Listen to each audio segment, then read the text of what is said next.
Alors salut à toi qui me suis, bienvenue dans le podcast de Wisdom Universe, le podcast qui te fait plonger dans l'univers de sagesse et de la réflexion.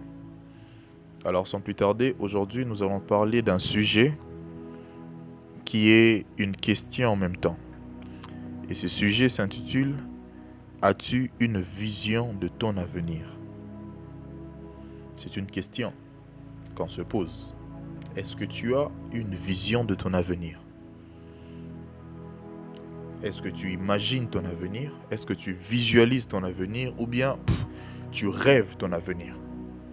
Alors, on va se poser une deuxième question qui peut nous aider à répondre à la première question. La deuxième question, c'est déjà, c'est quoi avoir une vision de son avenir? Alors, pour répondre à la deuxième question qui peut nous permettre de répondre à la première question, c'est quoi avoir une vision de son avenir? Déjà, on doit essayer de définir en fait c'est quoi, parce que dans ce sujet, il y a deux mots-clés, il y a vision et avenir. Alors, on va déjà essayer de définir les deux mots. Vision, selon le dictionnaire dit c'est l'action, la capacité de voir. Il y en avait beaucoup de définitions, mais j'en ai que eu 3. La deuxième définition, ça dit que c'est une perception d'une réalité. Et la troisième définition, c'est ce que j'adore. On dit c'est une projection dans le futur, une imagination du futur. En fait, c'est ça, une vision en fait. Déjà, tu dois savoir que la vision, selon le dictionnaire, la vision est une action de voir. Donc, pour que tu puisses voir, tu dois passer à l'action. Il ne suffit pas d'ouvrir les yeux, parce que là, on te parle d'un futur. Le futur, ça ne se voit peut-être pas à l'œil nu comme ça.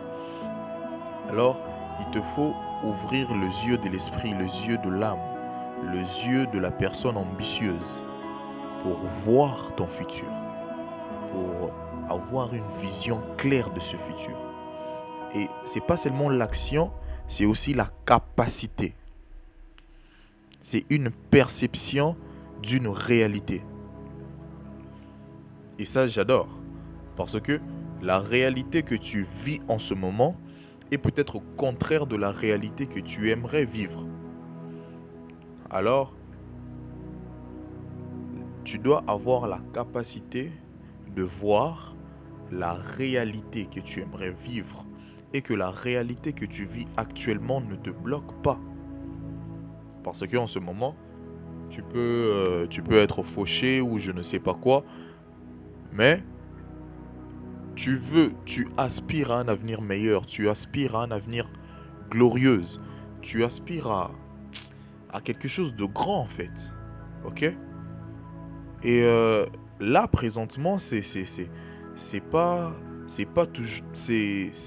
du tout le copie conforme en fait, par rapport à ta vision, par rapport à comment tu envisages ton avenir, comment tu l'abordes déjà.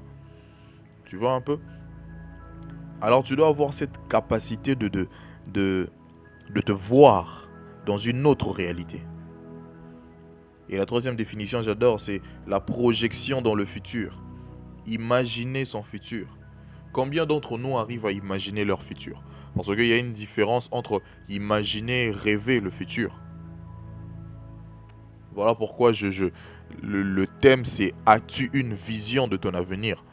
C'est pas « As-tu un rêve de ton avenir ?» Parce qu'il y a une différence entre avoir une vision, imaginer et rêver. Généralement, moi je peux définir, généralement quand on rêve, on se voit dans une Rolls-Royce. Mais on n'imagine pas comment faire pour avoir cette Rolls-Royce. Vous voyez un peu? C'est de ça que je te parle. C'est bien de s'imaginer dans une Rolls-Royce. C'est bien de s'imaginer dans une maison, dans une villa à Marbella, je sais pas comment, ou une propriété au Qatar. Mais c'est toujours bien C'est d'ailleurs mieux de s'imaginer comment avoir cette propriété, comment avoir cette vie-là, comment avoir ce succès. C'est ça maintenant la vision. Parce que la vision implique à voir les choses dans son entièreté. Donc, c'est-à-dire que de voir ta réussite, de voir ton futur de A à Z. C'est ça vraiment avoir une vision. Parce que beaucoup de jeunes de notre génération ici, surtout en Afrique, nous rêvons d'une vie que nous voyons à la télé-réalité par exemple, les films, les séries et tout et tout. Donc on s'imagine de trucs, on s'imagine et on n'arrive même pas à avoir une vision. Et on se dit, je veux ça, je veux ça, je veux ça, je veux ça. Mais pour avoir ça, il faut faire des sacrifices. Il y a des choses qu'il faut faire. Tu vois un peu? Alors c'est là maintenant que une personne qui a la vision ou un visionnaire entre en action.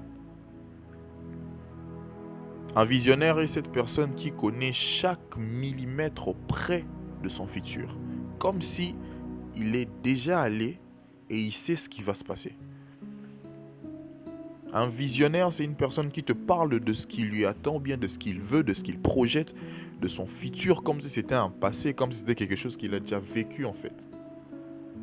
Tu vois? C'est ça, avoir une vision.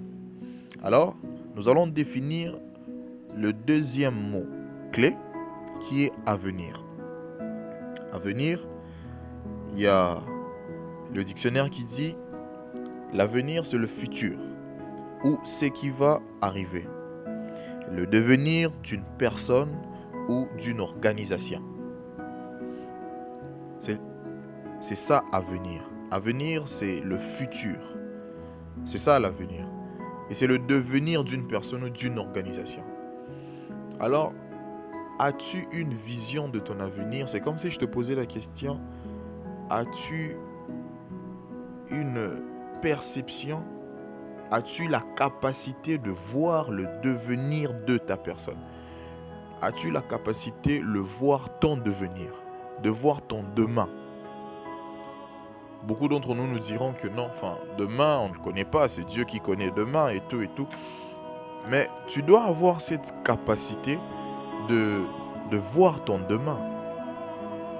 Ok? Oui, demain appartient à Dieu. Mais Dieu travaille avec les gens qui ont une vision en fait. Même Dieu, il a eu une vision.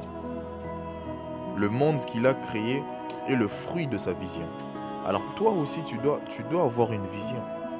Tu dois te voir demain dans l'avenir. Tu dois connaître ton devenir et le devenir d'une organisation, donc de ton entreprise par exemple. C'est quoi la vision de ton entreprise? Tu viens avec, tu as beaucoup, aujourd'hui on a beaucoup de gens qui veulent devenir entrepreneurs, etc., etc. Tout le monde veut faire du business, mais peu ont une vision. Peu ont une vision. As-tu la vision de ton avenir? As-tu la vision de l'avenir de ton entreprise? C'est ça le mot-clé en fait. C'est ça où se trouvera toute la différence. Parce que si tu sais déjà à quoi t'attendre demain, si tu te prépares déjà, je ne sais pas qu'est-ce qui va te surprendre.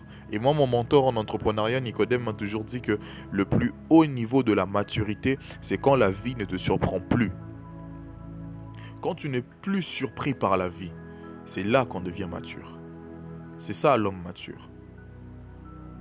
Le plus haut niveau de la maturité, c'est quand la vie ne te surprend plus en fait. Dans tout ce que l'avenir peut faire, tout ce que la vie peut faire, tout ce qui peut te présenter, c'est comme si tu l'as déjà vécu. Et tu es maître de toi. Tu es maître de tes émotions. Tu es maître de tes réactions. C'est ça la maturité. Et un visionnaire, c'est une personne mature. Cette personne qui a la capacité de se voir 10 ans, 20 ans en avant. Donc il se pose déjà la question, dans 20 ans, je serai qui? Dans 20 ans, j'aurai quoi? Dans 20 ans, je ferai quoi? C'est 3 questions. Je serai qui? J'aurai quoi? Et je ferai quoi? C'est ça la question à se poser. Si au bout de 20 ans, tu ne réalises pas cela, c'est que on doit maintenant passer à la deuxième étape, de connaître comment atteindre ta vision. Alors c'est tout pour cette première partie. On se retrouve à la prochaine. Ciao. Si tu as aimé ce podcast, abonne-toi et n'oublie pas de la liker, de la partager avec tes amis. On se retrouve tout juste après.